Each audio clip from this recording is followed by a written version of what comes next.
Bonsoir à tous, le basket de retour dans C'est de la balle ce soir. Notre invité, le San Savin Basket, Eric, le président, est là. Bonsoir, tout comme Aline, qui est joueuse de l'équipe de National 2, et puis Mathieu, qui est bénévole au sein du club. Il entraîne notamment les cadets, les cadettes même. Les cadets.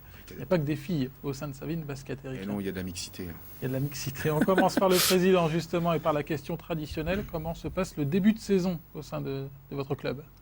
On a enregistré 3 nouvelles arrivées dans l'effectif. Donc on parle de l'effectif de National 2 féminine. De National 2.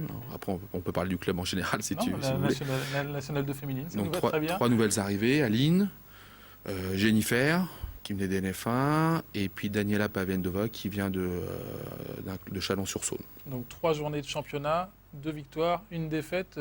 C'est un bon bilan ou alors on espérait déjà les 3 victoires ? On aurait espéré les 3 victoires. Les ambitions du club sont élevées cette année. Maintenant, on a eu une préparation où on a manqué de matchs amicaux.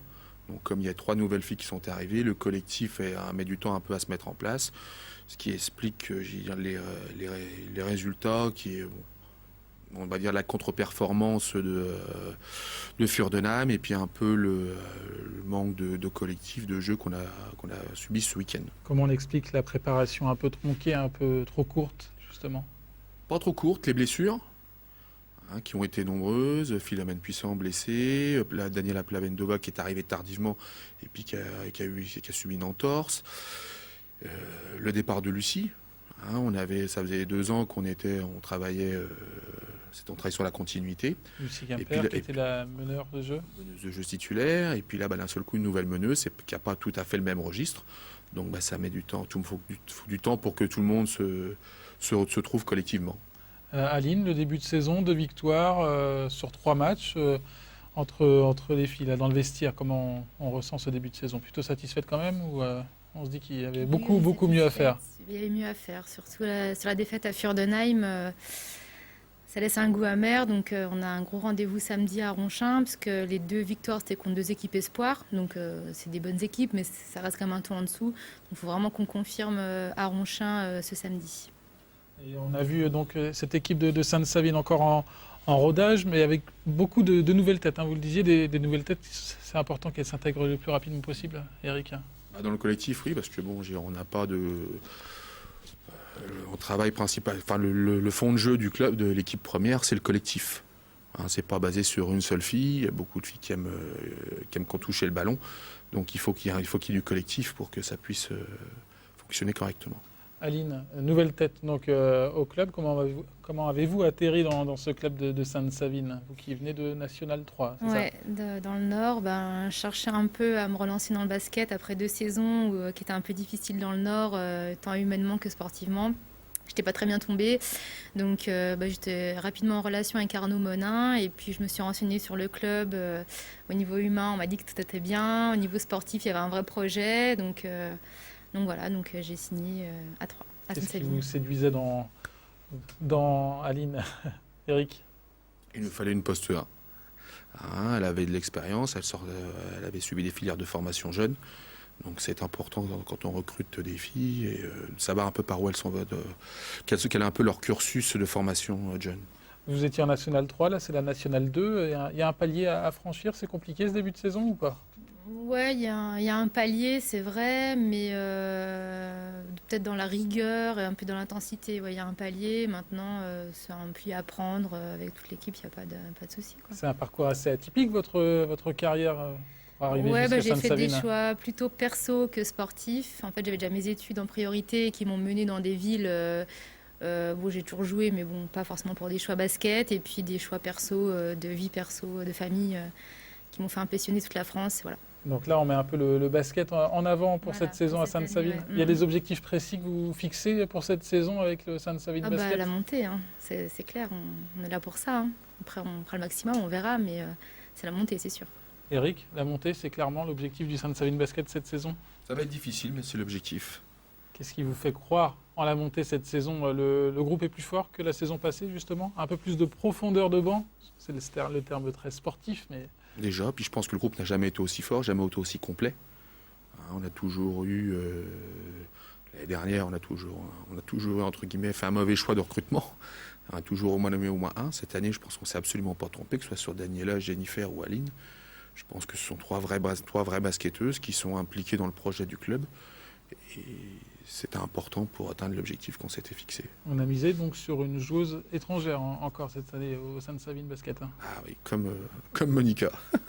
On a une filière slovaque, on va dire. Une très grande joueuse par la taille et par le talent apparemment. Peut-être pas par la taille. Non, pas. C'est pas une vraie 5, c'est pas une fille. Mais bon, c'est 1m80, profil de joueuse complète, capable de jouer à l'intérieur, capable de jouer à l'extérieur, dotée d'un shoot. Donc c'est un peu On aurait préféré une grande d'1m90.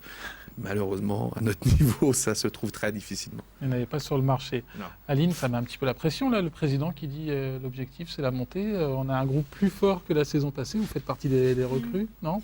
La pression, non, parce qu'en tout état de cause, on a commencé la saison avec ce projet-là. Maintenant, c'est sûr que quand on enchaîne une première défaite, si on en fait une deuxième, une troisième rapidement, là-bas, on aura vraiment la pression. Pour l'instant, on va essayer l'objectif, c'est de se faire plaisir et vraiment jouer ensemble. Si on fait ça, ça devrait aller pour la plupart des matchs. Après, les matchs durs, il y a la pression, c'est sûr.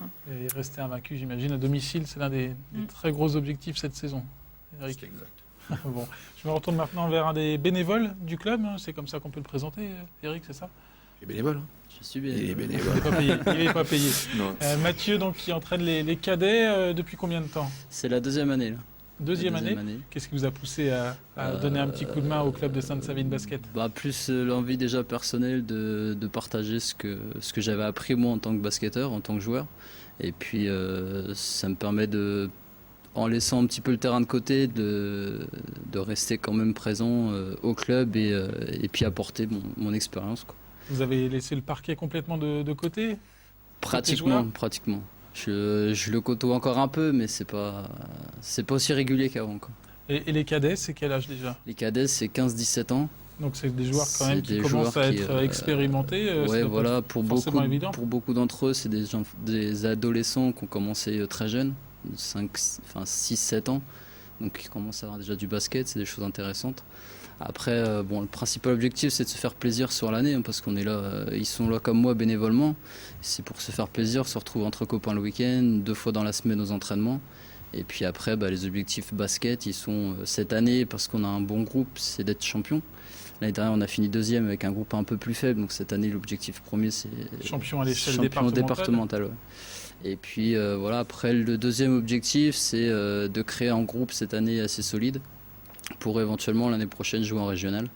Mais ça pour le moment, c'est sur le long terme. Et sur le long terme, justement, vous voyez suivre cette génération ou rester toujours avec cette équipe cadette ? Après, je sais pas. C'est vrai que c'est une catégorie que j'aime bien parce qu'ils sortent de l'enfance et ils tendent vers l'âge adulte. Donc c'est assez intéressant parce que c'est des enfants qui ont de la motivation, qui sont vraiment là pour s'arracher. Après, est-ce que je continuerai avec les seniors derrière ? Je sais pas encore. On verra ça. Les cadets, les garçons, c'est important dans ce club de San Savine Basket aussi. Il n'y a pas que la nationale 2 féminine, Eric ? Non, il y a toujours toujours à peu près 20 équipes dans le club. 200 licenciés, moitié filles, moitié garçons. Les garçons évoluent souvent à un niveau départemental. S'ils veulent évoluer à un niveau supérieur, régional ou national, on est partie prenante dans un projet union. Mais France, avec le comité et d'autres clubs de l'agglomération, c'est pour eux une passerelle pour jouer s'ils ont plus d'ambition sportive, ce que parfois je peux concevoir pour certains enfants, et ils ont cette possibilité-là comme passerelle. Et sur le long terme, ce serait l'idéal d'avoir une équipe de niveau national garçon à côté de celle des filles ? Pas du tout. Pas du tout ? Pas du tout. En quoi l'équipe des filles est plus utile pour le club, pour vous ? Non, c'est une question de projet. Par expérience, je sais que tous les clubs qui ont voulu faire du championnat de France filles et garçons seniors ont connu de graves difficultés par la suite. On est dans un département où il n'est pas concevable d'avoir 2 équipes, une équipe en filles, une équipe en garçons en national. Ça a un coût, une équipe. un coût humain, un coût sportif, un coût financier. Et il n'y a pas de club dans le département qui ait les reins assez solides pour supporter ça.